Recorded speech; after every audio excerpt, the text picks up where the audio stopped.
Ramogi ringre moko 29 ochak okunyoko e puodho Mashakaola kabende koro chenro mag reso oganda e puodhono pod dhi nyime. Bende kindegi kawuono duol kata bad migawo mochung'ne weche mag kedo gi yedhe mamero ji mano Nakada bende golo lipot mare manyiso ni jo Kenya mathoth madho kuong asasa. Kendo lipotno bende wacho ni nyithindo kochakre higa mar 6 ichako mikuong manyiso ni okuong osaso nyithindo kachiel koda rowere mabende kind higni 15 koda 35 madho kuong mathoth. Ma en lipot manotime kind higa mar 2017 kod higa mar 2022 kabende tiyo kod nyasore omedore kod atamalo 90 kuom higni 5 go. Ramogi mage kod mamoko kuom weche mawamiyo pe. Minimum age of initiation or of initiating the use of substance abuse is 6 to 8 years. These are kids who barely know anything. Imbo mar Kenya oyangi ni ema thoth ji tiye gi yedhe mamero ji ka kwan nyithindo matiyo gi yedhe go bende ni malo. We want to say today that as members of KUPPET, representing our 3,000 members and the dependents, that we are against this deduction by the government because number one, the teachers of this country were not consulted. Jokanyo mopogore opogore medo kwedo paro mar medo suru ming'ado e wi osach jotij piny owacho. Ringre mamoko 29 kunyoko ka ji 72 resi e puodho Mashakaola.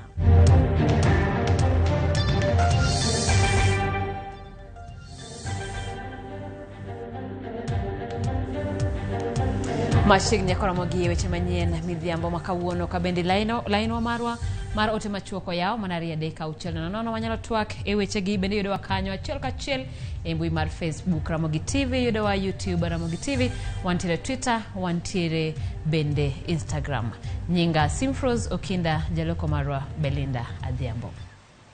Kawachako en yogai mar Azimio la Umoja Raila Odinga oseyudoro mar piny owacho mar nduso atamalo 3 mar osach jotije piny owacho mondo odhiye aguch gero udi. Raila mane wuoyo e kaunti ma Murang'a owacho ni pach jopiny ne ok okaw e wi ng'etono. Omedo ni jo Kenya duto madwaro udi omiyo ok owinjo chung ng'ato ka ng'ato mondo ogol pesa ne gero udigo.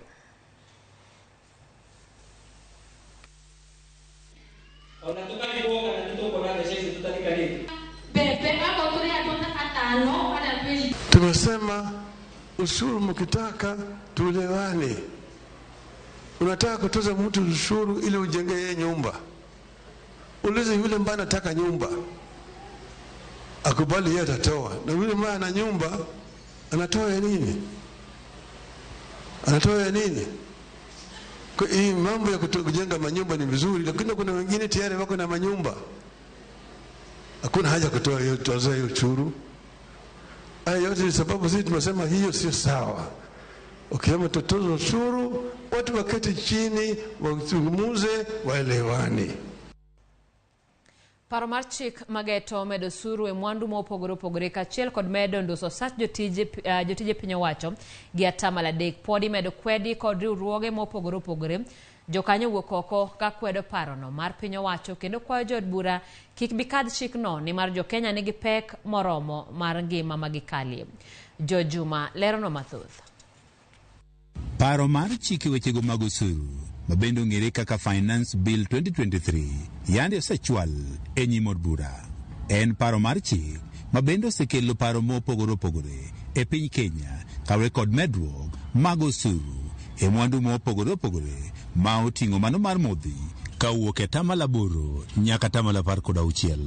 Ng'ado atamalo 3 mar osara mar jotich mondo tigo kod piny owacho e chenro mar gero ute mabende nitiere e bwo paro mar chikni be koro medo kelo paro mopogore opogore. Riwruoge makerogo mag oganda wacho ni medo suru e mwandu kaka modhi dhi mana medo kelo pek mar ngima ne oganda jo Kenya mabende nyaka sani winjo pek mar ngima. Will have grave impacts on small business owners and large-scale business owners, which will in turn affect households in the Kenyan country. So we call upon our MPs to have a thorough discussion and look into the finance bill and not assent it in parliament, but give an opportunity for its review and amendments on the different areas that will affect the lives of citizens in Kenya. Kwa hivyo tutahakikisha kwamba wananchi wote wameenda mahakamani kujideclare muflis, huo ushuru wa utafuta kwenye muflis. Tumeamua hili jambo tutalifanya na we are serious about it. Yuak makamai bende koro gol kod joala ibiruok margi ma Chamber of Commerce mabende dwaro ni koro kao pacho ganda mokwongo kao tende kod paro mar chikni kapok okale. Listening to the business community, they are not happy with the suggestions of the finance bill. What we would want to do is to have a good engagement. We know there are approximately 1.7 formal businesses in this country, and another approximately 6 million businesses that are not formal. The only way for government to be able to increase the collection of taxes is to increase the tax base. We feel that the finance bill is very punitive to the businesses. Many businesses are cruising. Many hotels have cruised down. And if we increase the taxation, then it will become very difficult for the business community to be able to survive. Riwruoge mag jopuonj bende koro kowe oko ekwedo paro mar chikni. Riwruok no mag jopuonj Kuppet e bade ma Embu wacho ni ng'ado atamalo 3 mar osach joti kod piny owacho mondo koro tigo e chenro mag gero ute en manoero madhinyo jotich. Our teachers have already constructed houses in their rural homes, have already taken loans from SACCOs and mortgages from other financial institutions so that they can construct their own houses. We are against this deduction by the government because, number one, the teachers of this country were not consulted. Number two, teachers already have their own plans of their own houses. Paro mar chikni biro chwal e nyim oganda mondo koro gol pachgi ka koro pok odwoke e nyim od bura. Kata kamano, kata bed ni oganda koro kwedo paro machal kod mae, geno margi koro giketo kuom jod bura mane giyiero mabende biro kalo paro mar chikni kata oyo. George Juma, Ramogi TV. Thoth oganda e pacho ka chako tiyo gi kuong kod yedhe mamero ji ka gin e kind higni 6 kod 8. Ka thoth joma madho kuong asasa gin rowere kind higni 16 nyaka 40. Ma en kaluwore gi lipot mar nonro minono go chal mar tiyo gi yedhe mamero ji kod kuong e pacho ka e kind higa mar 2017 nyaka 2022 mogol kod bad migawo mar Nakada. Jagoro mogirore migawo mar arita Raymond Omolo koro kwayo jopiny mondo riwre gi piny owacho e nywako ne kedo gi kuong kod yedhe mamero ji. Omolo wacho ni ka ok ji otang' to yedhe gi nyalo biro noro piny Kenya kaluwore ni rowere ema thoth gi donjo e kuong gi. Lipot mane gol kawuono kod bad migawo makedo gi kuong kod yedhe mamero ji Nakada nyiso ni thoth oganda ma pacho ka tiyo marach kod yedhe mamero ji. Lipodno bende wacho ni kwan joma madho nyasore omedore kod 90% kuom thuolo mar higni 5 mokalo. Kaluwore kod lipodno, dichwo achiel kuom chwo 3 e kind higni 15 nyaka 65 kod 100 e kind mine 6 tiyo gi mok tin ne kit yath achiel mamero ji. 1 in every 30 Kenyan age 15 to 65. That's about 887,000 people who are addicted to tobacco. 1 in every 125 Kenyan age 15 to 65 who are addicted to cat, and then 1 of every 111 age 15 to 65 who are addicted to cannabis. And this causes issues of mental disorder. Lipod ni marigni 5 manotime kindiga 2017 kod 2022 nyiso bende ni gwenge mag imbo mar Kenya mani kod kwan mamalo mar oganda matiyo gi maok tin ne kit yath achiel sasa kiluwe gi kadho wadh nam chumbi kaito gwenge mag Central. But look at, for example, the issue of alcohol. Traditional alcohol in other regions of the country has been legalized and therefore it's been commercialized. See the figures. In Western, it has gone to 23%. In a nutshell, what we are saying is that the country has a problem, and this problem, like the PS rightly put it, is a problem for all of us to make our contribution. Jagoro mogirore migawo mar arita Raymond Omolo wacho ni luoro nitiere ni ka ok oked gi yedhe gi to piny Kenya biro nor ne kuong kaluwore ni thoth ojende kod nyithindo matindo ema hinyo tiyo gi yedhe mamero ji. Raymond bende ochiwo moko kuom okenge ma migawo mare chano timo e kedo gi yedhe gi. This therefore calls for employment of strategies to mitigate the effects of drug abuse. These include enhanced collaboration between the national and county governments in the licensing of alcoholic outlets, as well as strict enforcement of all legislations and regulations relating to licensing of alcohol selling business and other drug control laws. Jatatije mar Nakada Victor Okioma wacho ni gimalit ni nyaka nyithindo ma johigni auchiel imiyo yedhe mameroji. Okioma wacho ni uso yedhe mameroji e mbui osekelo midhiero e kedo gi uso yedhe gi ne joma tindo. 10-year-old with a smartphone who at Uhuru Park will order alcohol from an online market shop in town, Ox and Cox, for example. And then a motorcycle delivers it at the Uhuru Park. And he has his own 15-year-old friends, 10 of them. They drink there. How do you control that? Ramogi Njeru Mathu malero ni en achiel kuom jogo mane tiyo kod kuong mameroji asasa. Sani owacho ni oseweyo kuong kuom higni bura kendo owacho ni geno nitie ne joma ponono ni oyudore midhiero ni. I was drinking chang'aa before I went to rehab. I was actually living in the slums of Thika. At one time I was Miss Kenya runners-up. But then addiction doesn't know whether you are Miss Kenya. It doesn't know beauty. It doesn't know level of education. I was in one of the best schools in Kenya, that is Gandu Girls, Bishop Gatimo Gandu Girls. And alcohol messed up my life. But I'd like to tell Kenyans that there is life beyond addiction. Yes, there is hope, and a lot of it. Piny owacho koro kwayo ji duto ahinya to jonyuol mondo konye kedo gi tiyo gi yedhe mameroji kalore ni ting' mar reso joma madho kuong asasa pek ma ok nyal timo ne ji duto mani kod midhiero ni.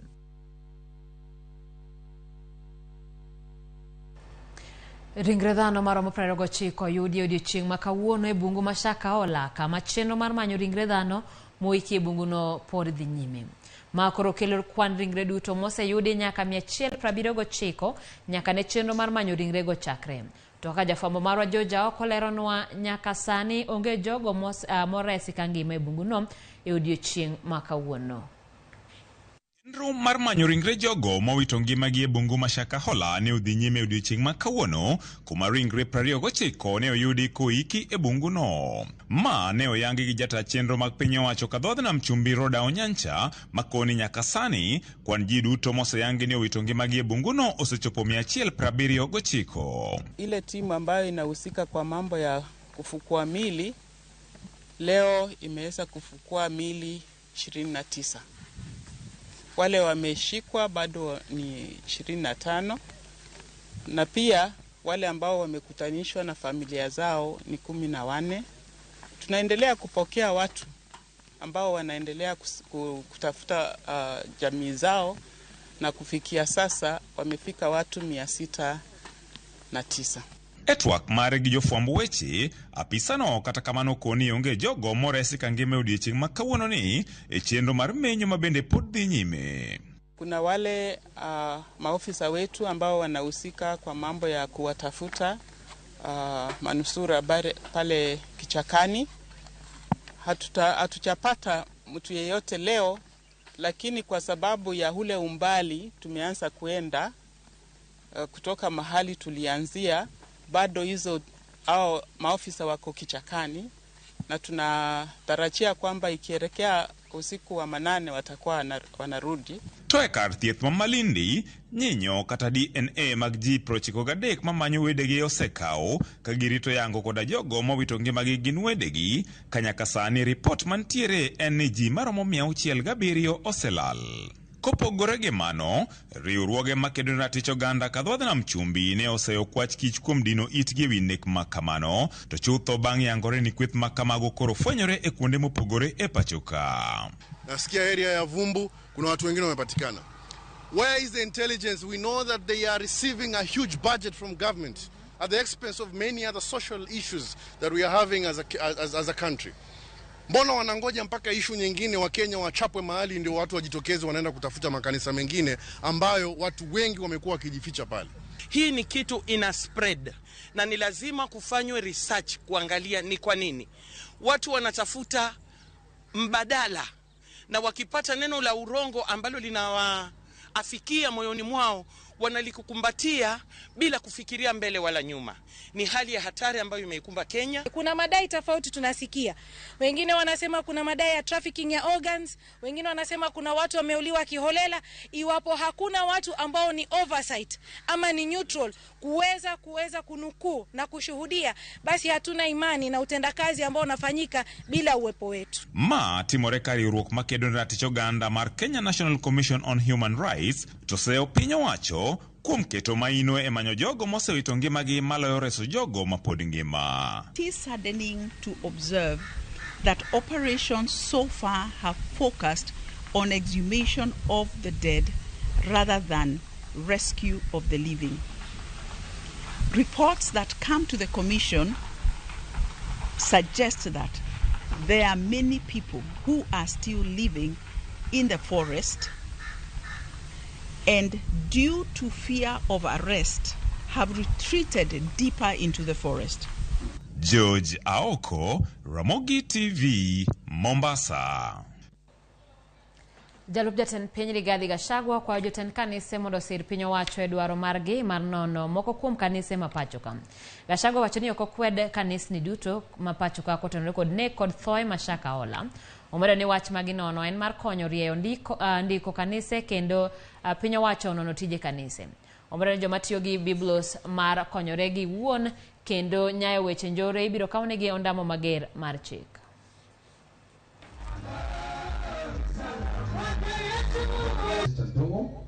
The father to me ndiye mkubwa kuniliko kidogo sana full gospel anaitwa Margaret. Amen. I want to confirm that our constitution guarantees the freedom of worship, and President William Ruto and I took the Bible before God and men and swore to defend and uphold the constitution. That information makanisa mnaulizwa ni ya kusaidia tujue kanisa yako ni gani, imekuwa registered. We have a record so that as government tujue who is who, because iko wengine sasa wakora wanashika Biblia wanatumia hiyo kutafuta pesa na kufanya maovu. Jatend migao mar aluora kod chal mar kor lwasi Soipan Tuya oyango aput mabiro tayo chenro mag romo mar chal mar kor lwasi motisni Africa Climate Summit dwe mar 9 higani. Kane olimo apisi margi hapa ile boma Nairobi, Tuya ne oyango ni gibiro rwako welo moktine 10,000 mabiro miyo Nairobi thuolo matwak ewi bero chenro kara chal mar kor lwasi e Afrika mangima. Romoni maibago e tielo mokwongo ibiro chwe kom kod jatend piny Kenya William Ruto kaachiel kod jatend piny Comoros kod jakom riwruok mar pinje Afrika Musa Faki.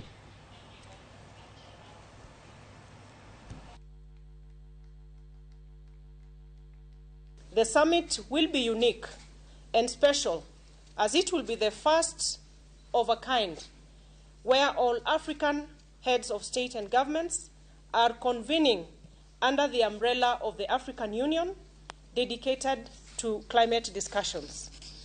His Excellency President Ruto is clear that the summit will chart a green growth pathway for the African continent, setting the stage for Africa to lead the globe towards a more ecologically responsible global industrialization catalyzed by financing that is accessible, adequate, and affordable.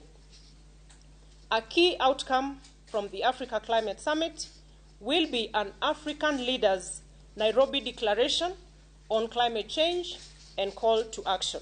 In Europe and at the global level, the leaders are already talking about the summit in Africa. You know how it works diplomatically. Then in all the meetings, it comes up as an issue. Or what about this and who will go and etc. So the bus is already out there and it needs to be because again 4 months is a very short time to pull it off. But we are confident you will do it.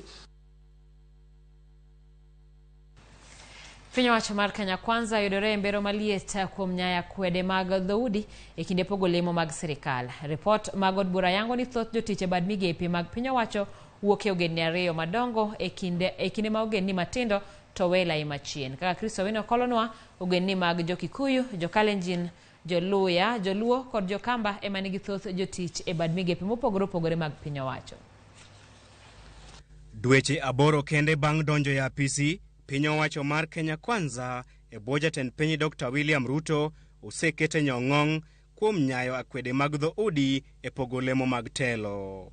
E kinde mokalo, ogai mar Azimio Raila Odinga osebedo ka seyo jatend piny Dr. William Ruto kuom pogo lemo mathoth mag telo ne ogendni mane ogone ombulu e yiero mokalo kendo keto tenge ogendni mamoko mane okomiye ombulu. Chieng' tich ang'wen e jumani, kanisa mar Anglican e bwo jadolo margi maduong' e pacho kae, Archbishop Jackson Ole Sapit, ne osoko wang' William Ruto kuom dewo wang' ogendni 2 kende e kinde pogo lemo mag sirikal. There is a glaring tribalism and cronyism, particularly with regard to public appointments.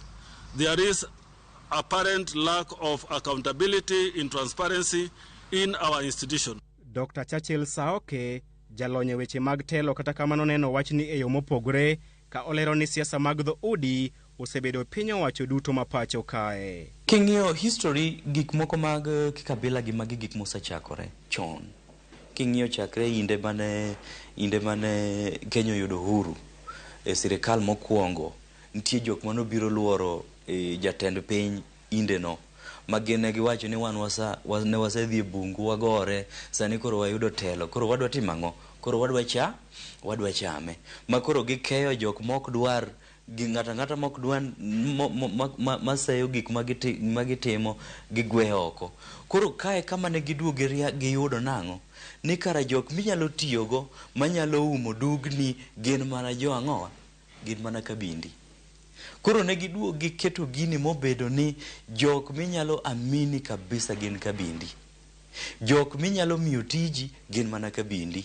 Jok manyalo konyi timo gimoro gin mana kabindi. Koro gini osabedo system mar tend Kenya over years. Otundo kama koro iyudo ka koro ng'ato ka dhi e sirikal oketi e position moro, ting'iyo mani to ere kaka jowa nyalo timang'o, jowa nyalo chiemo, ere kaka jowa nyalo timang'o, jowa nyalo yudo position.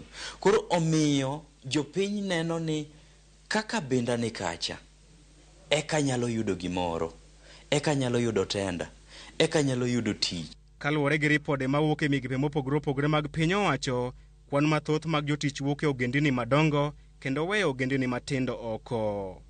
E bad migawo mar obila man kod obila maromo 106,830, thoth obila wuok e oganda Jo-Kikuyu kod oganda Jo-Kalenjin.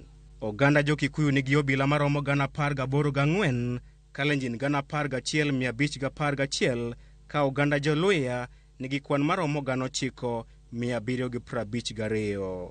Oganda Jo-Kamba omako thuolo mar 4 gi kwan maromo 9,809, eka oganda Luo biro e thuolo mar 5 gi kwan maromo 8,773. E bad migawo mar rowere mar NYS, oganda Jo-Kikuyu otelo gi kwan maromo 452, Jo-Kalenjin omako thuolo mar 2 gi kwan maromo 350, Jo-Luya biro e thuolo mar 3 gi 329, eka oganda Luo liero e tokgi gi 252. Nyong'ong' marwa bende omako bad migawo mochung'ne keyo yedhe pacho kae KEMSA, kama thoth jotich wuok e oganda Jo-Kikuyu, Jo-Luya, oganda Luo kaachiel kod oganda Jo-Kalenjin. Bad migawo matayo pewe mag ndeke pacho kae nigi Jo-Kikuyu 408, Jo-Kalenjin 373, Jo-Luya 198, Jo-Luo 232, Jo-Kamba 135, Jo-Kisii 102, Jo-Rendile 2 kod Jo-Gabra 1 kende. Nyaka ne jatend piny William Ruto kaw telo e pacho kae, osegwelo jotend migepe 24, joyal buche 6, jolup jotend migepe 50, kaachiel kod jogoro mongirore 51. Kuom lemo go duto, oganda Jo-Kikuyu kod Jo-Kalenjin ema omako lemo mathoth gi 21% moro ka moro, ka iluwogi kod oganda Jo-Somali gi 12%. Oganda Jo-Luya omako thuolo mar 4 gi 10%, e kinde ma 10% mag lemo mag piny owacho omak kod oganda Luo. Dr. Churchill Saoke wacho ni piny owacho nyalo mana tieko akwede mag dhoudi e lemo mag piny owacho ka jatend piny owuon ema otelo ne lweny makamano. Gima muhimu makoro bro bet en samitimo implementation wisdom mar jatelo ema will determine kaka gino timore. Emo mi yudo ka ginene pinje mosagolo tribalism en gima osawuok kuom jatelo mawacho nango an sirikanda ni en sirikal madwa ng'iyo jakenya kaka jakenya. Ok abi ng'iyo kabindi, abro mi tich nikech ing'e gima idwa timo. To gino kichake malo to dhi nyaka piny. Kamane kaka Mwalimu Julius Nyerere nogolo tribalism e piny mar Tanganyika. Jolony mag telo neno okang' mar nywando ogendini matindo e piny owacho kaka yo kende maduoko piny akwede mag dho udi. Chris Owino, Ramogi TV, Nairobi. Ikruok na nyasi mar madaraka mahigani itieko e kaunti ma Embu ka jolweny notimo ikruok margi mokwongo e alap mar Moi Stadium. Jalup komanda mar KDF Medusa Brigadier Morris Mwende nowacho ni gibiro timo ikruok gi machielo tarik 19 kod 24 motelo ne nyasi no ma tarik 1 dwe manyien. Pau tukeno osebed ka ibero kendo dong' mana tamala 10 mondo tieke. Igeno no dhi ting'o dhano 8,700 ka orumo kendo kuonde modong' biro rumo kochopo tarik 20 dweni. Bende omedo ni gidhi keto hema mamoko manyalo ting'o jopiny mamoko mondo chwal ji duto manyalo bedo e pauno nyaka 10,000. Today we've just held the first out of 3 rehearsals. The KDF and other disciplined forces rehearsal. The next one will be staged on the 19th of this month, and the last one will be staged on the 24th. As you can see all around the pitch, infrastructurally, we would say we are at 90% completion, and that has been realized from a project period of 12 weeks out of 14 weeks. We are currently on the 12th week of the construction period. Bang'eto mar tweyo wuongi kuom higni 34 noyangi, achiedh nade nochako luoro nyithindo moko manyiri 4 e gwenge ma Halwenge, kaunti ma Trans Nzoia. Gisebedo ka gidak kendgi kuom higni 5 maonge jonyuol, wera kata matin ni min-gi noringo en kende. Dan Olonde miyowa lipot e wi nyithindogo. E gweng' ma Halwenge, kaunti ma Trans Nzoia, warado gi Miriam Nyanjala ma en nyathi maduong' kuom nyiri 4 e odgi. Nokawo ting' mar bedo janyuol ne nyithindgi mamoko 3 bang' fuok manowe gi jonyuol ne kendo temo pile ka pile neno ni ochopo dwach nyithindgi go. Ting' manochako kawo jahigni 13 dwe mokalo nochopo higni 18 kapod en janyuol ne nyithindgi kendo timo tije matindo tindo ma chopo dwachgi ma odiochieng' ka odiochieng'. Oleronwa lit mane winjo odiochieng'no ma tarik 9 higa 2019, odiochieng' manomak wuon mare gi ketho mar rocho ratich ng'ato kendo nong'adne twech mar bedo jela kuom higni 34 kowacho ni ngima pok obedo ne gima yot are ndalogo. Mimi nilikuwa saa zingine naenda kuni na kuja na uze kuni na tunakula. Huyu kuna msichana mwingine mwenye ananifuata, yeye anajua kushuka. Sasa akishuka mtu hiyo pia inaweza kuwa ya chakula. Miriam mapodhi nyime gi somo chal manigi paro mathoth kata sama ine klas. Kata kamano, en gi geno ni sikul biro yaw ne yore mar medo siro nyithindgi mamoko mapod ni chien.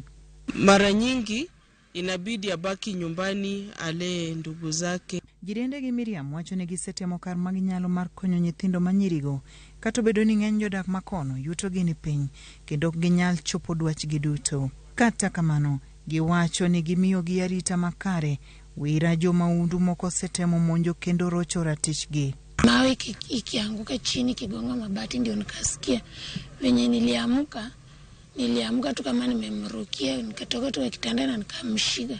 Venye nilimshika ni kama alikuwa na kitu kama kisu.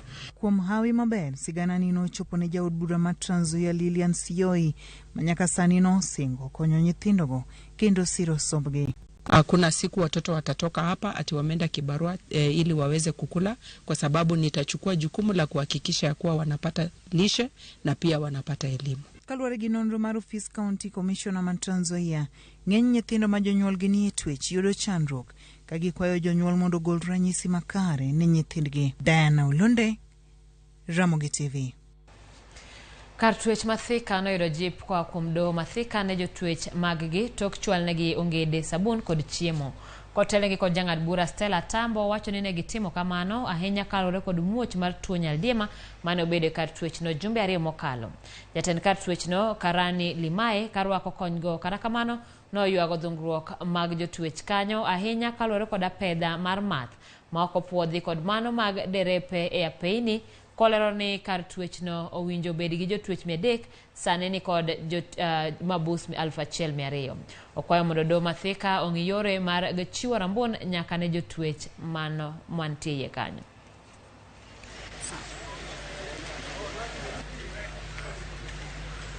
We have come to present to our brothers and sisters, those who are serving sentence and those who are in remand, the items that we sat down and discussed about as a court users committee when there was a cholera outbreak in this institution. And this is the institution that serves us in terms of those who are coming to remand or to serve sentence. So we are here basically after that crisis meeting because we formed a subcommittee that went about, and we were able to collect quite a number of things to facilitate and also to help fight the cholera disease. Most of them are items that facilitate hygiene. The donations are well received, and they'll go a long way in assisting in curbing maybe not only cholera infections, but improving our hygiene so that we deter any outbreak of any other pandemics. Looking at, like, for instance, the motorized machine is really going to assist us here, and even the whole community of the CGS, because if the courts would want to have fumigation in their premises, we'll go and do it from there. Nyakora magena ka ote molo mbui marwa mar YouTube kanyo ka Polo Tieno wacho ni oneno wa live KNTR County ma Kiambu. Steven Otieno Odhiambo Steven wacho Ramogi Ler Adua wacho neno wako wuok Lakisama Nairobi. Edwin Onjiko wacho Ramogi Ler e gwenge ma Kisii ka wach mashaka ola e mama kodhowa olet ndi. Jackie Nyarmodi wacho ni Simfroza Amor Kanini, proud of you Jaber Ramogi Ler, but aworo watch tax maker chunogoji mano wach no mar osuru kanyo. Kamano Jackie kiwuok Nyayo Gate B. Festus Otieno wacho ni kanisa onjaore nikech jogo matime gi mono e pinyo wacho ni twech achiel kodgi lit ndi gigo madhano monego jiw oganda timo. Kamano Mase Chieng bende wacho neno wako wuok Kakamega ka Jackie Nyarmodi omedo wacho kanyo ni jonyuol jwango nyithindo nango nyithindo majobeyo. Nyakora mogi wakawiyo matin.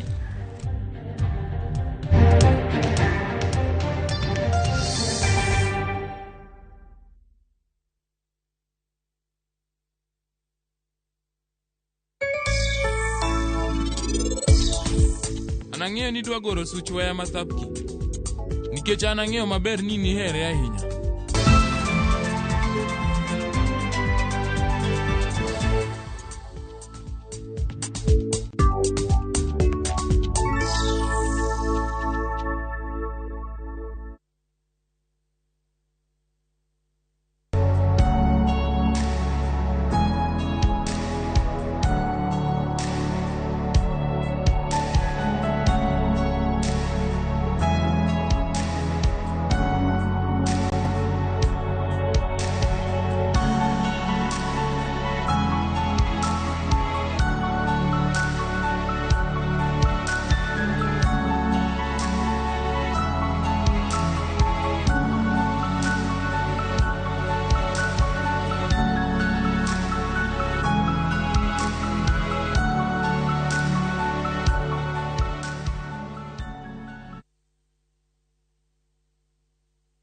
Kenyans are winning big on SharpBakey.com. Bet on these games now and enjoy highly boosted odds. Not for persons under the age of 18. Play responsibly. SharpBakey.com is authorized and regulated by the BCLB. License number 416. SharpBakey.com.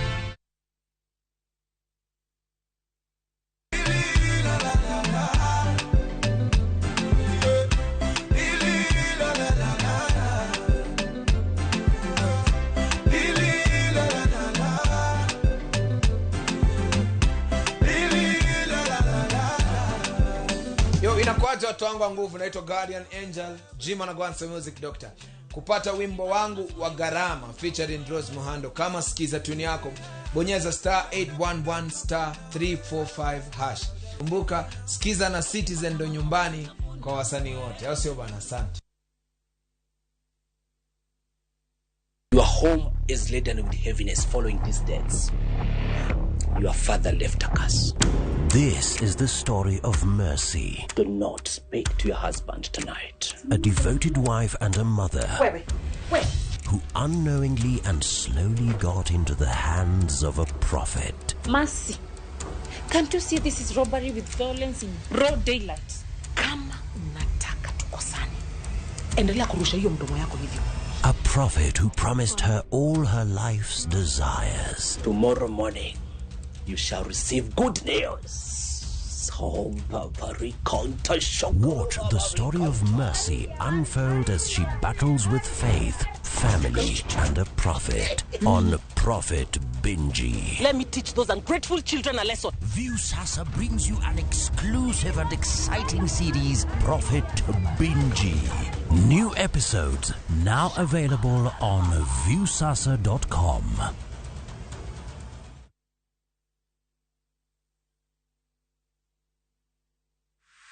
Is bad breath getting in your way?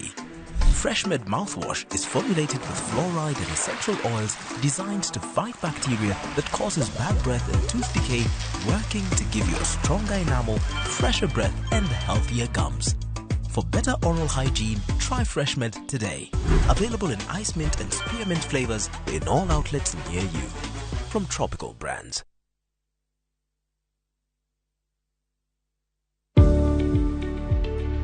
Bed kod chenro mong'ith mar ohala makelo kanyakla rieko mar kwano muom midwa tiyogo, riekni mag yudo chiro kod kaka idwa tayo ohala. Ma biro miyo iketo pachi kamoro achiel moriere kendo bomiyo ikawo kenge makare ewi ohandi. As a woman in business, let KCB fire up your female-led and made enterprise, KCB Flame. To find out more, call 0711 087 000 and visit us at any KCB branch countrywide.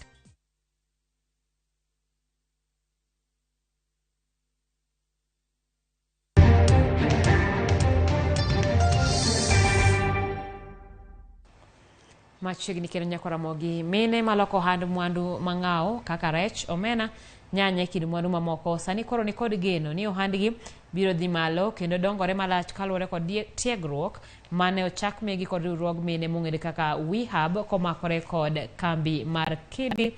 Millicent Adhiambo miyowa ler mathoth. Ma en kaluwore ni riwruog mine mong'ere kaka WeHub tiyo kanyakla kod kambi mar Kirdi kaachiel kod piny owacho mar kaunti ma Kisumu ka giriwore mar tiego joma mine kaka ginyalo kano mwandu mang'aw kaka rech gi omena e kind mwandu mamoko kuom kinde malach kapok gikethore. Kane otelnegi kod jatelo kendo jatatije maduong' mar WeHub Ngire Wanjiku Mukabi kod nyawadgi mawuok Kirdi Calvin Onyango giyango ni maino mar tiegruogno en mar konyo mine medo rieko kod lony manyasani e bero ohandgi mopogore kod kaka gisebedo ka gitimo. It's easier for women to build their businesses if they have technological skills that helps them process their food in such a way that they can stay longer. This project is trying to help them scale what they have been doing more. We are going to be visiting them every 3 months to find out what progress they are making, what are the challenges and so on. We also want to work with the governors because they are responsible for creating a friendly environment. Watemo puonjo mongi kaka ginyalo loso rechgi mondo kik kethre piyo. To kendo gimoro manyalo tumo kodgi, wapuonjogi mondo ginyalo loso rechgi e pien mar rech kaka onyalo loso go gimiluongo ni leather mondo gi loso wanda maber ma ginyalo konyoruogo e kawuono kod kiny. Korka kore Gavana ma Kisumu Ngire Peter Anyang' Nyong'o olero ni kaunti ma Kisumu to kawo ting' maneno ni gitudo johala e pinje maoko kaachiel kod kauntis mamoko mar yudo chiro ma ginyalo use mwandugi kaka omena kod rech kaka yor jiwo johala matindo e kaunti ma Kisumu. It is us as a government to connect our up-and-coming entrepreneurs. Bringing the women here, it gives them a very good opportunity to advancing their business. Itiegi mang'eny monego wa process, monego walosi mondo wausi e chirni mang'eny. Ok inyal timo kamano ok iyudo kamoro kaka kirdi manyisi kaka itimo mano, kendo kata ok inyal time kama intie no tikele ka titimoni bas koro inyalo use e chiro mabor moingo ka. Mine maloko ohala ma osechak tiegi onyiso morgi ka gilero ni gisebedo e mudho maonge lony mar reso mwandugi mosebedo ka kethore. Pile pile wang'ega ni rech ka wawang'o to tieko ndalo adek to kethore. Opuonjwa loso solution ma ka wasoe rech ma wawang'o go rech to nyalo preserve rejwa ni mabed kata mana bang' jumbe 2 kapok okethore. Kendo wanyalo timo value addition e rejwa ni ma obed gima lich miwuoro ma kiyude supermarket to opogore gi gimineno ka wawang'o ga kacha cha. Training expose wa nango sani we are able gitemo mondo wayud markets kata kopogre gi Kisumu ka kende omendo wani chame nyaka pinja jo wagunda kocha. Winjo ka mor kabisa kaka tiegra kawuono gi jo ma wabiro go nikech kwa dok chien wadhi puonjo jowetewa kaka yor bero ohala kod uchumi alwora ma Kisumu. Johala koro kwayo piny owacho mar kaunti no mondo konygi kod kuonde loko makare kod kata kuonde ma ginyalo kano e mwandu mang'aw kaka rech gi omena kapod ging'ich. Millicent Adhiambo, Ramogi TV, Kisumu County.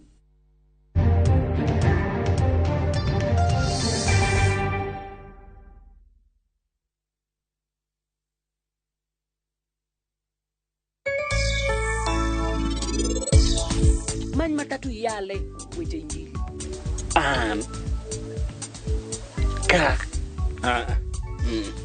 Iwango yamatek. Make your mealtime more magical. Buy any participating pack.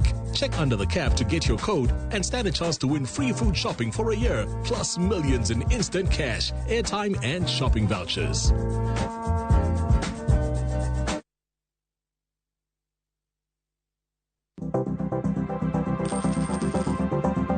Mondo mi ikungo menda e yo mayot kendo e yo mowinjore, onego ibed kod paro mar kungo dwe ka dwe, juma ka juma, kata odiochieng' kodiochieng'.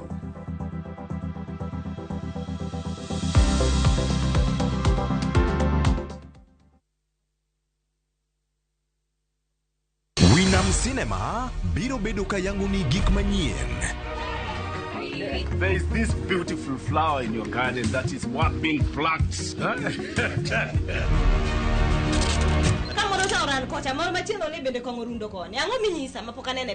To kaka wawachoga pile, ma en odwa. Wakelo ni sinema mapok ineno e piny luo duto. Drama. Iwani umbi okawinji. Umbi asewinjo gi mabor. Nyiero. An kaka jadolo maesa, sama nyirombe pod yie mar golo sadaka ni pesa ni waywere go. Tuke mag hera. Jaberino kaka hera mapodi ni mit barata. Ma eni jo gweng gomba. Kod mor moloyo. Kik sinema mora mora bai.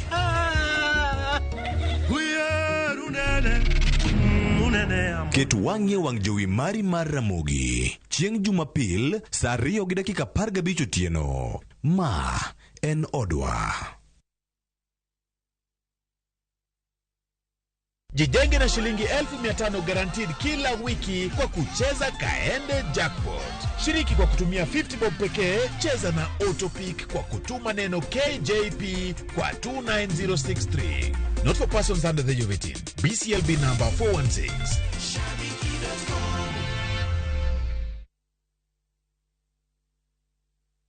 Anyasaye wonte koa ye ikele gweth kuomwa ratiro bedno kumba kendo jarit mondo ahere ng'ato gi ng'ato wabed gi kwe kod loch wamor gi mwandu mathoth e alworawa. Dial *811 *273# to get Kenya National Anthem.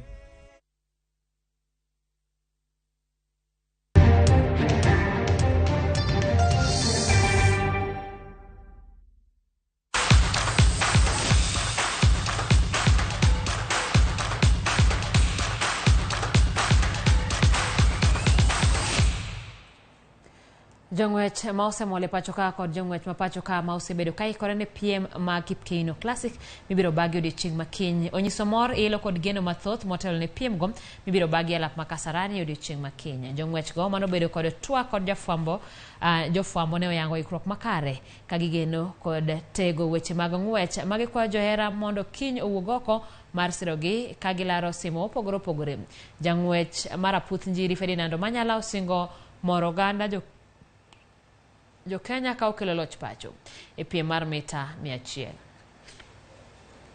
So we just pray that tomorrow all the conditions are well and get a good start. That's it. Why I always promise and deliver, and I'm very, very confident with this one tomorrow. And just asking them to come out in large numbers and to come and experience something maybe they'll never see again in their lives. So I promise a show, and I'll give a show tomorrow.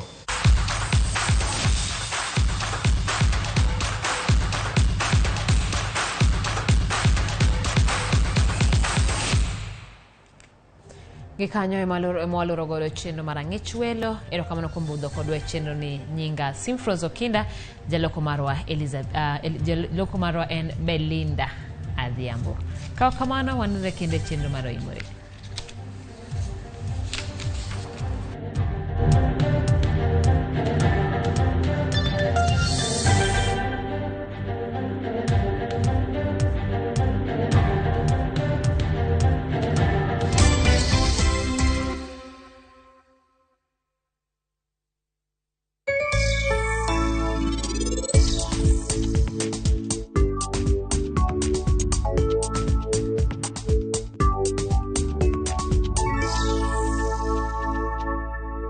We partner with communities across all 47 counties. We partner